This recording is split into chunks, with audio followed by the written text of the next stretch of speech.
Hi, everyone. Today, we are talking with Tina Guidry, who is the owner of Clinician with a Mission. Hi, Tina. Hi, Shayna and Shira. It's good to see you. It's so great to see you. Yeah, we actually met Tina a couple of years ago now. 3 years was the beginning of COVID.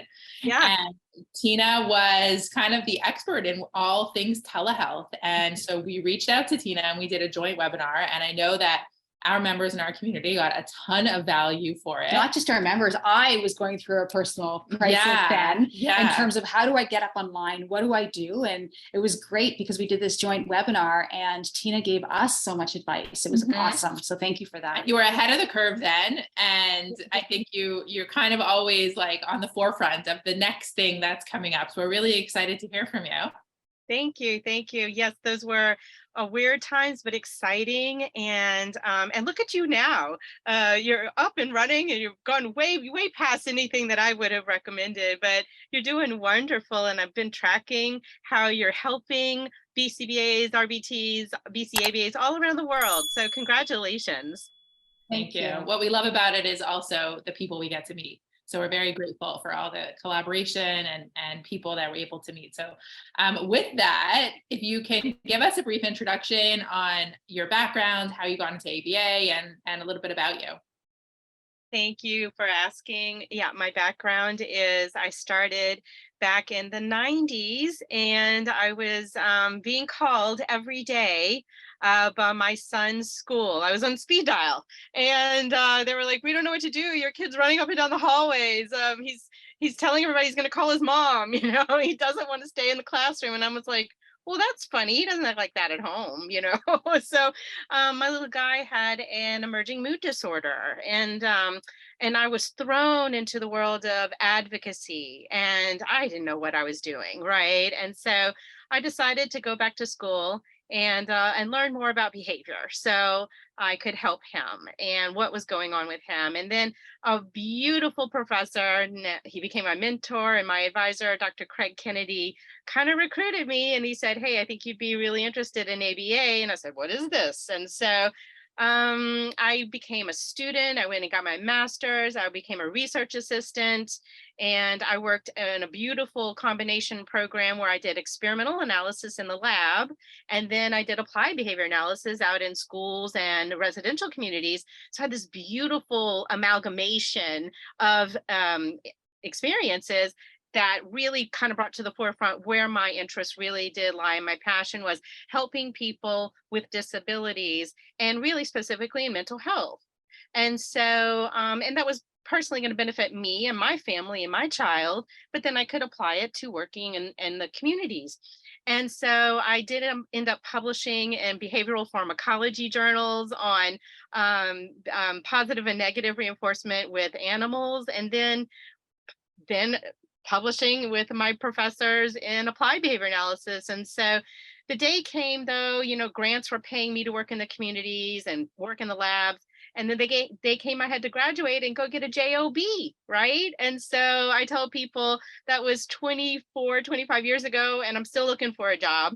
But I became accidentally self-employed because I was able to work in schools and in communities and really kind of carved out a consultation career for myself. And so really over the last 12 years, I've been concentrating on clinical supervisions.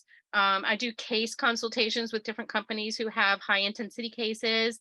And I also provide leadership trainings to companies and their leadership teams on task topics that are not on the task list. So like conflict resolution strategies. I'm a conflict resolution trainer, behavioral relaxation training, trauma-informed care in schools, and then acceptance and commitment therapy and how it overlays on top of all of it. So my primary part of my business is mentorship. So I mentor about 16 companies right now and their teams on how to scale and diversify their business. So, but that's a brief history of how I got started and what I'm doing right now. Wow. I mean, it's so important. We always say that what you need to pass the exam is so different than what you need to actually practice as a BCBA. And I love the fact that you're expanding beyond those task lists, because it's not just about the skill you have in data collection and analysis, but it's all those interpersonal things that are going to make you successful or not in this field. And one of the things that I remember was a strong point for you was like the advocacy piece on how to like really push your way through some of those things. I mean, it makes sense now hearing your story. But I'd love to hear more about like your passion for advocacy and how other people can, find their place in that advocacy position. Thank you, Shara. Yeah, what I have been able to do is kind of package that advocacy into a focused mentorship strategy where I help clinical owners and myself push beyond what policies tell us we can and cannot do. So it's almost like in my brain when someone says, oh, but we can't, or oh, but our policy says, or oh, but yeah, but no, right? I immediately think, well, that's not no, definitely. That's just maybe. Like I push right past it and I'll say, well, have you considered the regulations? Have you considered privacy and confidentiality? Have you considered values-based outcomes? And so when I start asking questions, open-ended questions that will get the conversation started, then we actually have some dialogue happening. And so I've been really pushing in on motivational interviewing these days on how to identify when people are ready to change. What does change talk sound like? Are in a denial phase? Are they in an awareness phase but don't know what to do? Are they in a planning phase? Are they ready to take action? And I find this in my parent consultations, my school consultations, and my patient consultations, where they are, and then start asking them questions about how they want to participate in the process. And I've been doing that with schools a lot. So yeah, advocacy for me is second nature, but I think you have to balance advocacy with professional rapport and then bring in your therapeutic rapport. So it's a graduated kind of process where you're building relationships with people through acceptance and commitment therapy without being too jargony, without being too clinical. And, I find that what's really kind of telling is that my mentorships go on for years. People, we may not meet every other week or maybe once a month or once a quarter, but my mentees tend to keep coming back and staying around like, okay, I'm ready to go to the next level. Okay, I'm ready to go to the next level. And so I work with people from anywhere from a clinician who just wants to get their skill set outside the task list and keep improving to people who want to start their own business with 0 clients, and then people who work in schools and want to expand that part of their business or want to diversify and have home-based, clinic-based, and school-based services, which is really the ultimate goal if you're going to diversify your business and have funding sources that don't just silo you into one basket, right? One area, because we're seeing, at least here in the US, that the insurance model is shifting and changing. So I bring that to my mentees. I tell them, are you prepared for values-based care? We've been doing it in schools for decades. Are you prepared to do it now? And so advocacy is definitely a big part of what I do. And then I package it into going further in business and diversification. Mm-hmm. And like Shira said, it's like that one step further, Tina, you're always that one step further. So like values-based care, I've just made a note to myself, like, I got to write that down. And, we do it, and they don't teach that relationship building in textbooks, but it's something that most seasoned clinicians know how to do.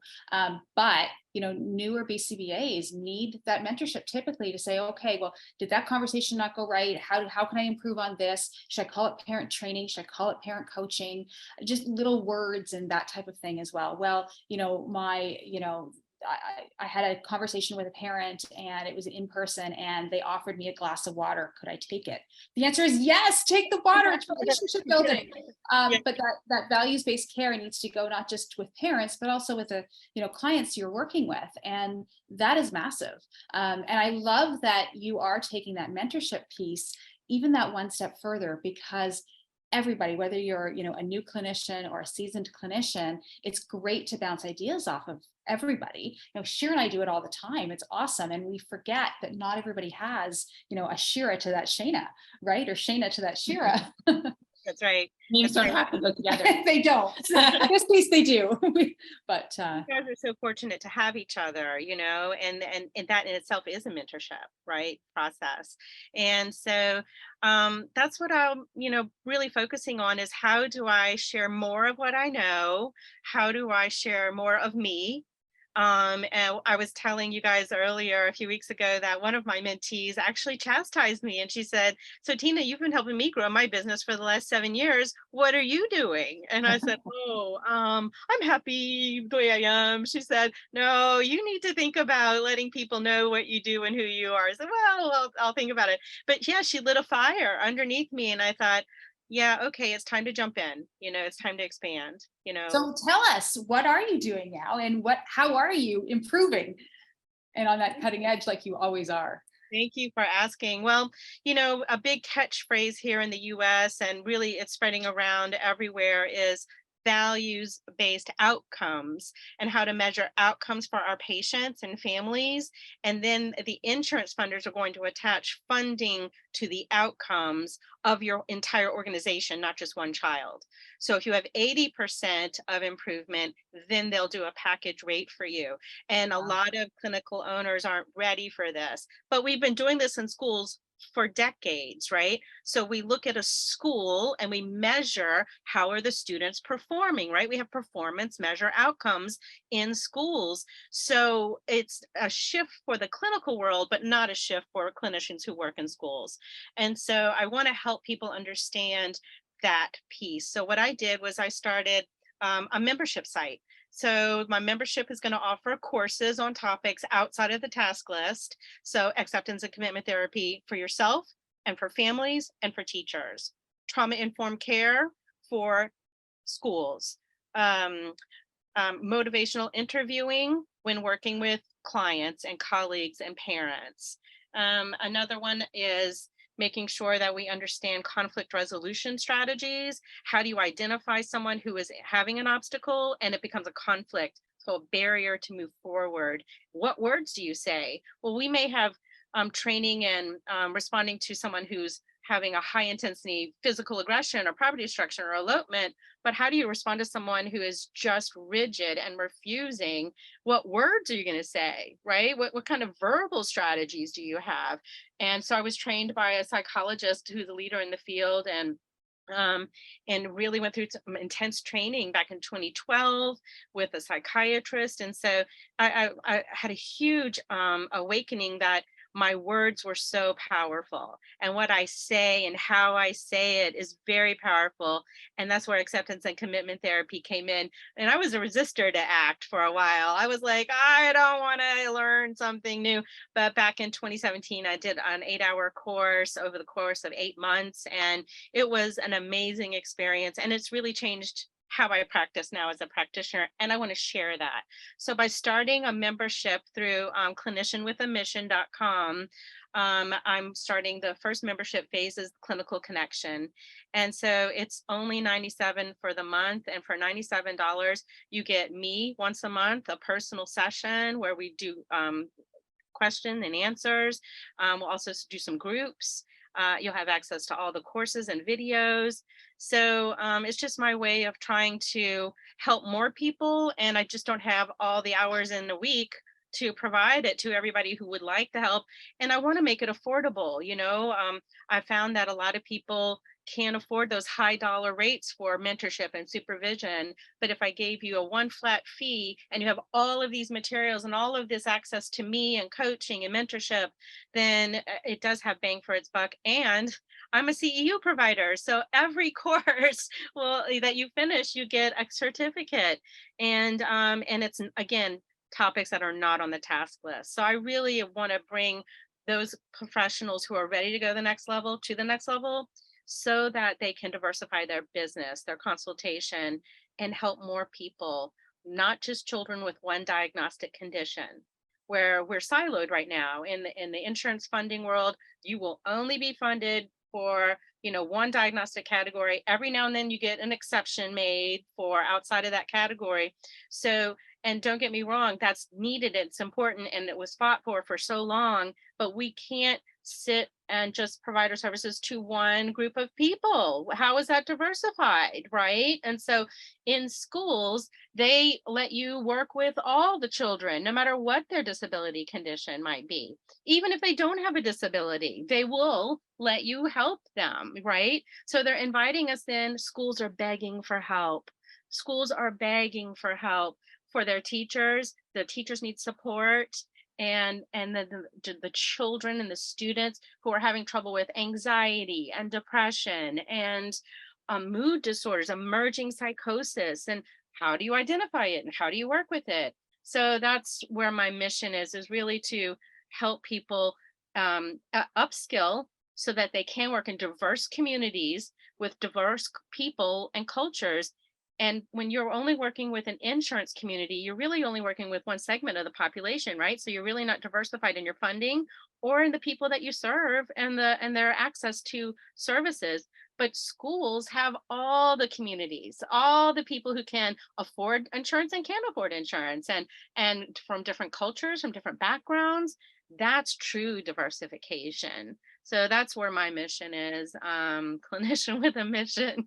And, I know, just get me started, right? Just give me one topic and I'll keep talking, Every time I talk to you, I get so excited and then I get overwhelmed. Like I'm not doing enough. And I love what you said about, the conflict resolution piece, because I think when you come into this field, you're all starry-eyed and like optimistic and you think everyone's going to love what you have to say because like I have all this data to support me. And after being in the field for a long time, I mean, it's still amazing. And we still do have a lot of, great things to add. But you really, really, really need that. Like it really comes out more than you think it does. And being able to navigate those relationships is so huge. And I also want to say what you said about, so many of us get stuck in like that like bubble. And I feel like people, there is the funding for it and there is the insurance for it. But even if you stay in the autism world, you still have to see that individual as more than just, the clinic. And without being able to support their parents and their teachers and their school and their community and other environments, we're kind of missing a big chunk of their lives, right? They're only going to be as successful. Their success is going to be determined in those settings, not in our setting. So do you have, someone who does want to kind of spread their wings and get better at those other settings and locations, whether it's a funding barrier or a relationship barrier, do you have some advice for that person? Right. So I do recommend that you really dive in on understanding the 6 core components of acceptance and commitment therapy, understand psychological flexibility. I just did a psychological flexibility measure assessment with a group a couple of hours ago before I met with you all. And we're just assessing ourselves as clinicians. How flexible am I? Am I ready to encounter people who are inflexible? And if I'm not, how do I prepare myself for that, right? My flexibility, identify inflexibility or rigidity into change from others, and then be able to work with those situations through identifying that talk and it really means you have to think outside of skill acquisition procedures or behavior reduction procedures. You have to think about, okay, what does this person need from me right now? What's important to them? And what can I offer that would be helpful? And sometimes it's just really the difference between understanding empathy versus compassion. Empathy, I like to tell people, is I feel you. I feel the feelings you're feeling, but that leads to burnout when you do that too much. Can't leave it out. You got to bring it with you. We can't do it all day, every day. You've got to be able to switch to compassion, which is another way of saying, I see you. So I can see you and be with you, but not feel all the feels, right? So that's what I would tell people, is really start looking inward, identify what you need to work on as a clinician so that you have those relationship skills, right? And that's what I do in my membership site. I bring people from understanding regulations and rules and requirements to relationship and rapport. and how do you build those skills. If I had another topic I would add is that I really do want to help people with OBM. I think it's something that's hugely missing off the task list. And I do push in on that. I teach my teams how to do scorecards, how to do performance management, behavior systems analysis, how to make sure that they're doing training and development that matters and not repetitive. So by doing leadership and culture components of OBM, you take that not only from your organization, but into homes and into schools. OBM lays on top of the task list. So that's how I see it. And so that's what I would hope to bring back to my membership, is to those teams of communities of organizations, like executive level. All right, let's talk about OBM. If you're going to be working in schools, if you're going to grow your organization, are you actually implementing all 8 stages, components of the OBM matrix? You really do a little bit of everything. Is there any topic you're not covering? Do you have a resource on OBM? I would love to hear. So I really like Chief Motivating Officer. I think that's Shannon Biaggi. She's a great motivator for all things on OBM. But I also love Manny Rodriguez. I'm going through his book with several of my teams. It's called Organizational Behavior Management. So we use it as a guide for continuing to upskill the data sets for leadership teams. So I'm meeting with a team, in fact, tomorrow, and everybody's doing their own scorecard. They have to put their own KPIs, key performance indicators, on their scorecard and rate themselves. And so that's how I find there's benefit there. And that's where people enjoy working with me, is because I don't just tell them to read something, I actually do it with them. So I'm doing the BST model in my mentorships, right? So I'm showing, I'm talking, they have the written part in front of them, and then I model it. They get to practice, and I give them feedback. So I think that's the beautiful part of a good solid mentorship, right? And that's what you guys do. When I watch your videos, you are modeling, you're giving practice opportunities, you're giving feedback to each other, and it is a natural, right? It should be natural, but when you practice, you get better at it.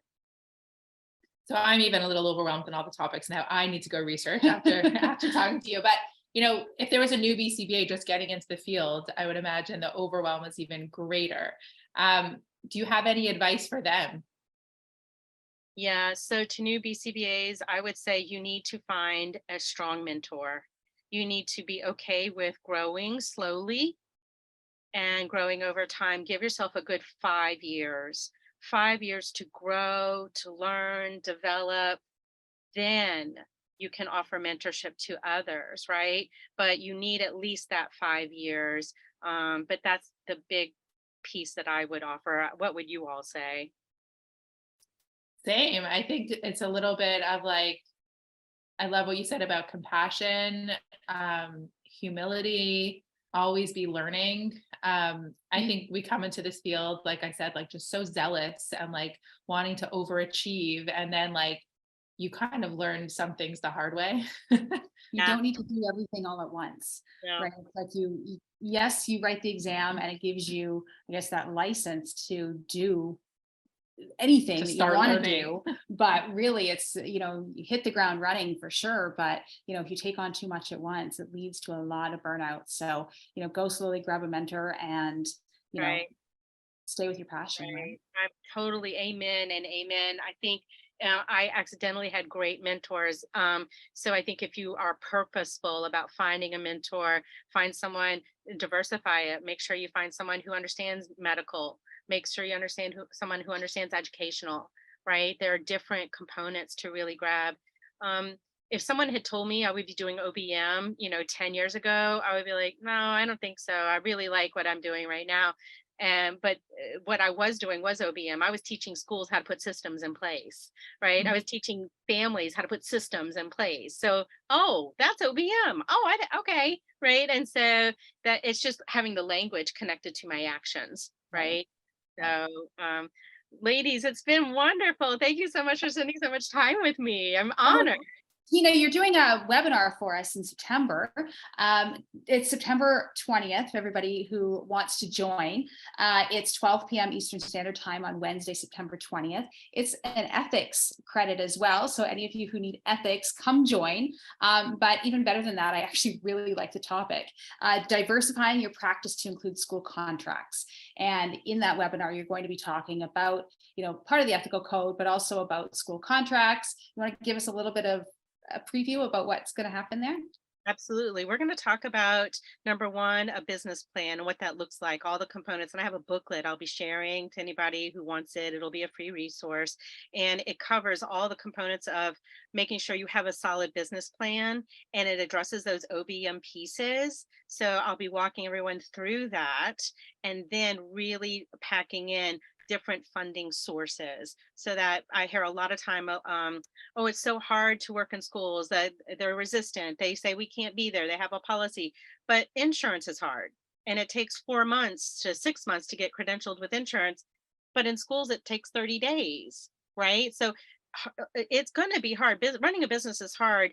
So but you have to be okay with, okay, there are different systems and how that moves. So that's a little bit how we'll be talking during that webinar, is how to move through setting up a solid business that's sustainable for more than 5 years, right? You don't want to be in and out of there. You want to set it up and let it just run itself for the, future, so that you can help as many people as you want to help and be as big or as small as you want to be, right? Yeah, sounds great. We're really looking forward to that. Where can people find you? I am clinicianwithamission.com, and my email is Tina Guidry, BCBA @gmail.com. So that's TinaGuidry, BCBA @gmail.com. And I'm looking to maybe getting a new email like Tina @clinicianwithamission, but it's not there yet. But yeah, so we'll put all that in the show notes as well. Yeah, definitely. thank you. Thanks for being here and sharing with us, and kind of motivating us now to get more into any one of these topics. We're excited to hear from you again in September. Great. Thank you so much, Shira. Shana, thank you for your time today. It was great talking as always. All right. Bye. See you later.